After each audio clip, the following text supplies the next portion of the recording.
బుడమేరుకి సంబంధించి ఇక లెఫ్ట్ బండికి సంబంధించి 3 బ్రీచెస్ ఏదైతే పడి పెద్ద ఎత్తున ఈ యొక్క బుడమేరు వరద నీరు ఆ విజయవాడ సిటీని ఏదైతే చుట్టుముట్టినటువంటి పరిస్థితుల్లో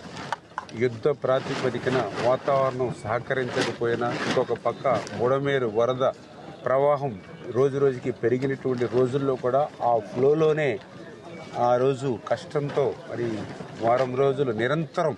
రాత్రి పగలు కూడా పనిచేసి అటు ఏజెన్సీ కానీ ఇటు అధికారులు కానీ చేసి సక్సెస్ఫుల్గా, ఎందుకంటే మిలిటరీ వాళ్ళు సైతం మరి ఇటువంటి గన్లను పోడ్చడం సాధ్యం కాదు, అది మీ వల్లే సాధ్యమైందని వాళ్ళు కూడా గవర్నమెంట్ ఆఫ్ ఆంధ్రప్రదేశ్ని అభినందించి వెళ్ళినటువంటి స్థితిలో దాన్ని పూర్తి చేసుకోవడం జరిగింది.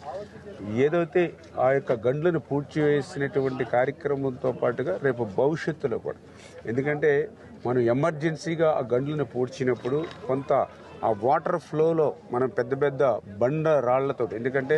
1 టన్ నుంచి 2 టన్నుల కూడా రాయిని వాడడం జరిగింది, లేకపోతే వాటర్కి ఫ్లో అయిపోతుంది చిన్న రాయి మట్టి అవుతాయి. అందుచేత ఎక్కడెక్కడ కొంచెం సీపేజీలు ఉంటే దానికి కూడా మళ్ళీ ఏదైతే మెగా అదేవిధంగా మరి ఎన్సీసీ వాళ్ళ సహకారంతో కూడా కొంత షీట్స్ టెక్నాలజీని పెట్టి కొంత కంట్రోల్ చేయడం జరిగింది పర్మనెంట్గా. ఎందుకంటే రేపు మళ్ళీ పట్టిసీమ వాటర్ అది రావాలి కాబట్టి ఆ సీపేజీని కూడా కొంత అరికట్టాలనే ఉద్దేశంతో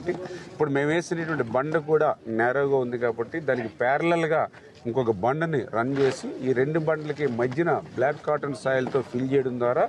కొంతమేర ఆ సీపేజ్ని అరికెట్టేటువంటి విధంగా ఈ సీజన్కి మనకి ఇబ్బంది లేకుండా పనిచేసేటువంటి విధంగా ఫ్లడ్ ఎఫెక్ట్ మరొకసారి ప్రమాదం లేకుండా చేయగలుగుతూ ఉన్నాం.